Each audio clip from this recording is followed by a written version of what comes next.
જો તમે tax pay કરો છો તો આ ખબર તમારા માટે છે. જો તમે કરદાતા તરીકે દંડ ભરવા નથી માંગતા તો આ 5 ભૂલ કરવાનું ટાળજો અને ખાસ ધ્યાન આપજો.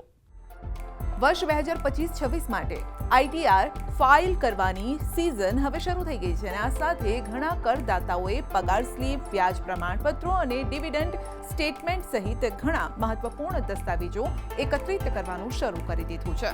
પરંતુ આ દરમિયાન કેટલાક નિષ્ણાતોએ કરદાતાઓને સાવધ રહેવાની સલાહ આપી છે, કારણ કે આ સમય દરમિયાન કેટલીક સામાન્ય ભૂલોના કારણે દંડ અને કર વિભાગ દ્વારા તપાસ પણ થઈ શકે છે. માટે તમે આ 5 ભૂલ ન કરતા. સમયસર આઈટીઆર ફાઇલ ન કરવું.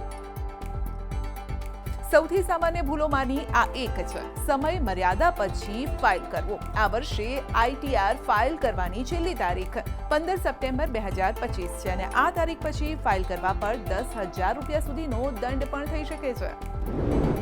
ખોટું ઇન્કમ ટેક્સ રિટર્ન ફોર્મ પસંદ કરવું.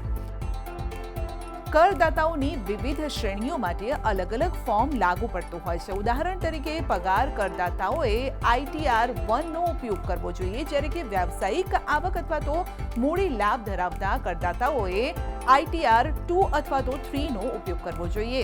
ખોટા ફોર્મનો ઉપયોગ કરવાથી તમારા રિટર્નને આવકવેરા વિભાગ દ્વારા નકારવામાં પણ આવી શકે છે અથવા તો સમીક્ષા માટે ફ્લેગ કરવામાં આવી શકે છે. તેથી કરદાતાઓએ દર વર્ષે જારી કરાયેલ અપડેટેડ ફોર્મ માર્ગદર્શિકા કાળજીપૂર્વક વાંચી લેવી જોઈએ.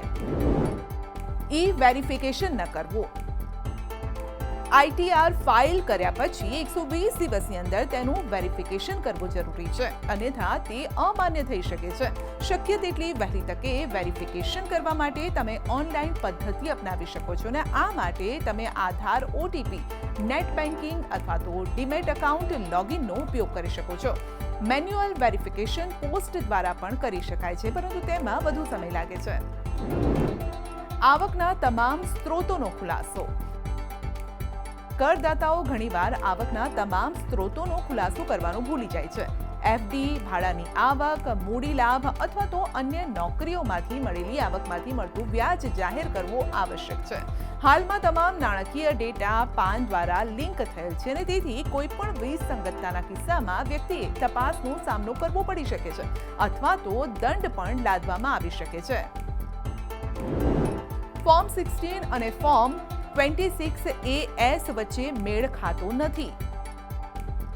ફોર્મ 16 અને ફોર્મ 26AS વચ્ચે મેળ ખાતો નથી તો સમસ્યા થઈ શકે છે અને આ ફોર્મ તમારી આવક અને ટીડીએસ વિગતો વિશે માહિતી આપે છે.